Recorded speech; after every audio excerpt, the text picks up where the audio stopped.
Ibihe byiza mwe mukomeje kudukurikira kandi nyine mudasiba no kudukurikira umunsi ku wundi. Uyu munsi rero tuje kubabwira inkuru nziza. Ni inkuru nziza, ni inkuru inejeje, ni inkuru mm, buri wese yakwishimira.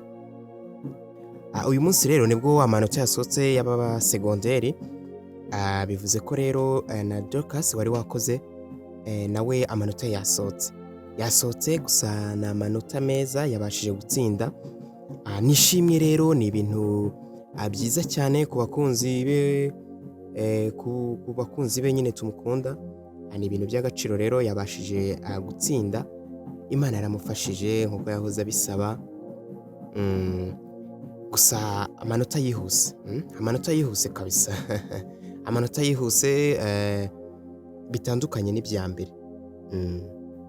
Uyu munsi rero nibwo yasohotse. Dorcas rero yahise ko abyishimira cyane.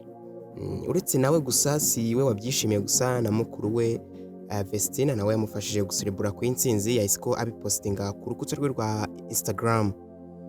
Si we gusa, na musaza we nawe yahise ko amupostinga amuhereza congratulation nyinshi cyane.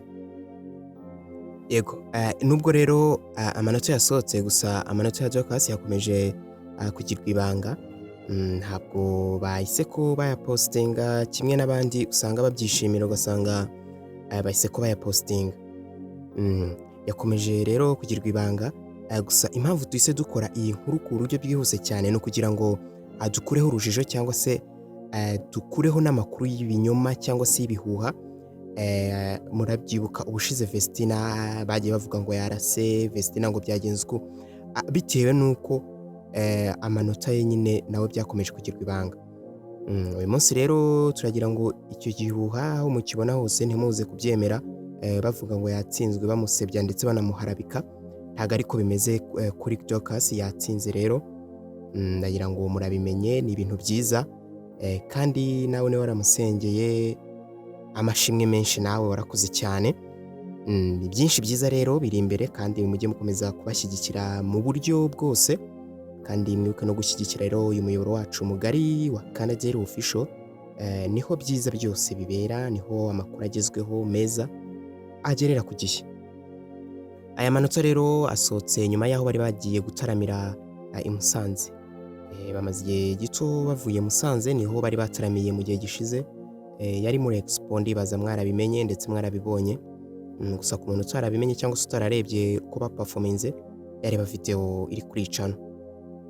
Byari byiza, byarishimiwe, benshi barishimye, dore ko abenshi muri bo ari we bari bategereje. Nta wundi muntu bari bategereje cyangwa se umuhanzi wundi. Abenshi bari bitegereje Itsinda, Vestine na Dorcas. Ni ibintu rero byishimiwe, bakomeje kwishimira byinshi. Murabyibuka ko tuheruka no kubagezaho inkuru ivuga ko baturanyijwe mu bihembo bya Afrima Award. Ni ibihembo rero bitegurwa n'umuryango w'ubumwe wa UN. Ni ibihembo byiza, ni ibihembo birimo abasitari bagiye batandukanye, haba ba Diamond Platnumz, ba Burna Boy, umuhanzi wacu Bruce Melody Element nabo barimo. Birasaba rero kubashyigikira, nimo barasengera cyane kugira ngo bazabashe gukegukana byibuze, ndetse babashe kuhacana umucyo. Iki gihembo rero ni igihembo cyiza. Ni igihembo uba ufite, ukaba umeze nk'aho ufite ikarita. Uba umeze nk'aho ufite ikarita yo kuba uri fame kandi ukora music yawe iri international. Indirimbo yabo rero Yebo nibo yabahesheje kujya muri competition nyine yo guhatanira iki gihembo cya Afrima Award. Yebo murabizi ko ari indirimbo bakoze mu Giswahili, yakunzwe cyane ari mu gihugu cy'abaturanyi cya Kenya. Tutibagiwe ariko n'u Rwanda nawe yarakunzwe. Ni ibintu rero byiza, ni ibintu rero byo kwishimira. Mukomeze mubashyigikire, mubana following ku mbuga zose zabo. Mukomeze rero munabashyigikire, mubasengere bazabashe kuhacana umucyo. Rero niyo nkuru twari dufite rero kubabwira. Tuyajya dukomeza tubagezeho amakuru agiye atandukanye. Ibiganiro byacu byo nakagaruka umunsi kundi. Gusa rero niba utarakanda subscribe, nagusaba kwikanda kugira ngo byinshi byiza bibera hano bitazajya bigucika. Tubafite byinshi tugiye kubagezaho, biragusaba rero gukanda kunzogera kugira ngo bitazagera bigucika. Rero mubana umunsi kundi. DJ Wakanda famous. ndabashimiye.